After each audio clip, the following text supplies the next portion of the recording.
in in as far as being in relationships, healthy or not. Y'all actually showed me a lot, the way I'm like, okay, when and if I do choose to actually be in a committed full relationship, I know how to conduct myself and not be ratchet.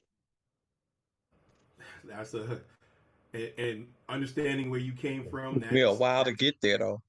yeah, yeah, but that's all right. But But you was there, and I'm getting that's the there. important thing. I'm getting And, there. and, I ain't and got there, trust but me, I'm getting there. I'm very proud of how much you've gone, how much you've gone over, got over your own adversities and adversities, and I told you that more than one occasion. Miss Andrine, how's What? life in Hold on. London?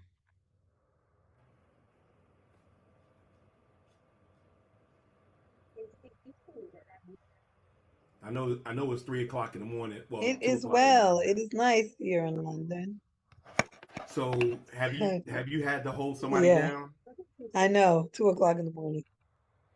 Have you had to Yes, hold I somebody have. down And with I feel like down, and I don't even know at the time. I feel like I was just so used to holding things down in my marriage. I just did it. It was like that was my role. It was just like you needed to do what needed to be done. So I kind of just always kind of like held the whole family down and just made sure everything was done. So I think I always find it interesting when to like have that other person to there to kind of hold you down. Like I feel like I'm not necessarily used to that. So it's an interesting dynamic. so that's so did your parents do 50-50 or equitable? Hear you. You're coming in kind of broken. Can you hear me? Dream? It looked like she froze. She froze. Okay, that Yeah. good old European But internet. what I wanted to share another story when you was talking about, holding people down. Now, I remember when I was uh I think I was working for US Foods at the time, and I lost my job. And I came home and I told my husband at the time, I told him, I said, I lost my job. He looked and he said, "So what we gonna do now?" I looked at him and I said, "Are you serious?" So that really shook me. It made me look at him in a totally different light, other than what I was already seeing. But it showed that once again I had to be the one to hold us down, because if you tell somebody who you have a job and I'm telling you I lost mine, to me, I would have thought, well, baby, we're gonna get over this. We'll get through this. I got you, like Dabs did. But what we're gonna do now was something, strange. So with him saying that, it actually made me go into my what we call my daddy mode. I had to get my hustle on. So I got to the point where I got my hustle on to where my kids didn't even realize that I didn't have a job, and they knew I didn't, but it didn't seem like anything. They didn't go without. I made sure everything was there. I made sure the bills were paid. I was out there, I was printing t-shirts. I was, doing weddings and doing parties and decorating here, making jewelry, doing a bunch of stuff just so I can try to supplement my income that I lost. And it's just terrible that you have somebody with an income felt that they couldn't hold us down and wanted to know what we're going to do now. So it's kind of hard. So you start resenting that person, and You and think? it grows and it grows and it grows. Now, but if you have someone, to me, I feel if I have someone that I'm with, and obviously it's going to be a man, if that man loses his job, I'm gonna try to hold him down as long as possible. But in the midst of that, when it starts to seem that it's starting to get hard for me, I feel I shouldn't have to say, okay, it's time for you to get off that couch and start really busting your behind, figure something out. I feel that a true man or a true woman will realize the struggle that the other person is going through and will get up and try to do something. Like I stated, when he told me what we're going to do now, I knew that that was the sign to say, okay, I can't help you. So you're going to have to try to figure something out to save our family because you lost your job. And that's what I took at it. So me starting to really dislike him, even though I tried to change those once I got a job, I tried to, but it was already lost. It was just totally lost. And the last 10 years of our marriage just kept Yeah, going you lost. downhill. You definitely lost respect for him. I can. Yeah, I lost respect for him. I'm a witness. I am a witness. You Uh, know, but because of that, if you have a strong relationship and with your spouse or your significant other, if anything that happens, it's going to not just happen to them, it's going to happen to us. And we got to right. realize when stuff like that happens, we have to say, okay, I got to step up. I got to figure something else out.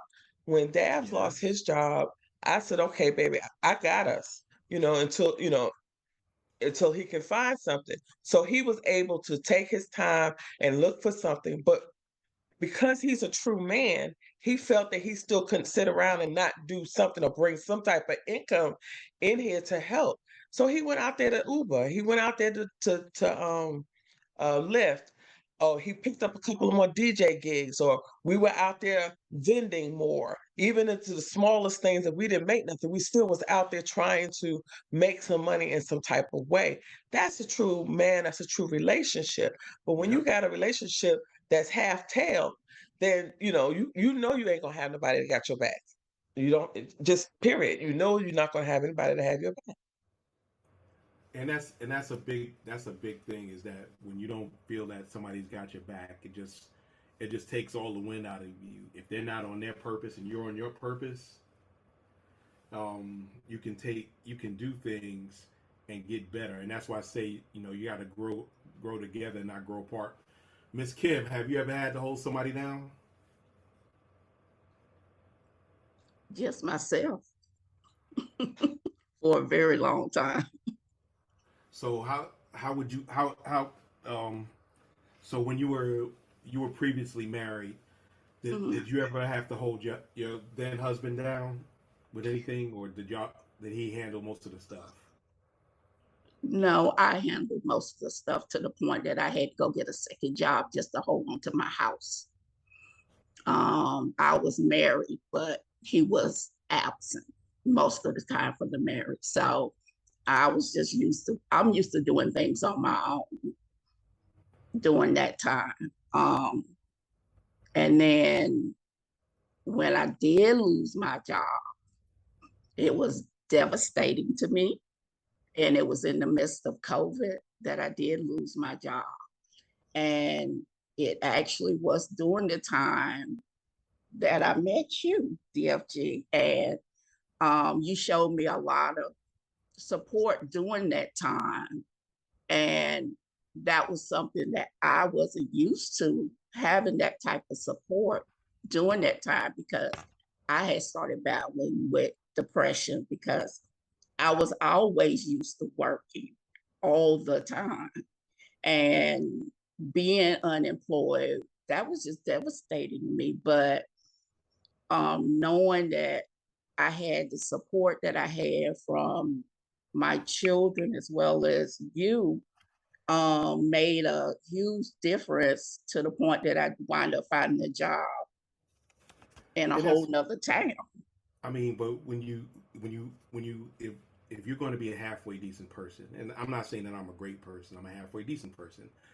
You're going to be a cheerleader for whoever you're with, because that's in any capacity, whether it's romantic, platonic, you're going to be that person's cheerleader.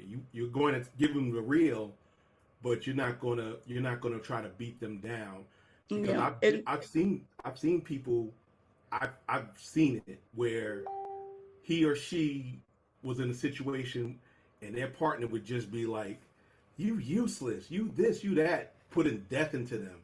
Family members, Yeah. you ain't never gonna be this, you ain't never gonna be that, you ain't never gonna do this, you're never gonna do that.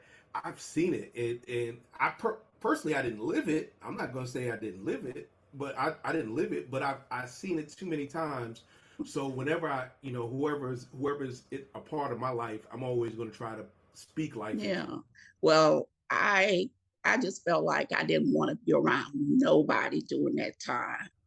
And with, the conversation with just my kids and you yourself kind of helped me pull myself up again on my bootstraps. And I was gainfully employed. And not to say I went through it a second time. And I was actually here in Virginia when I lost the job the second time.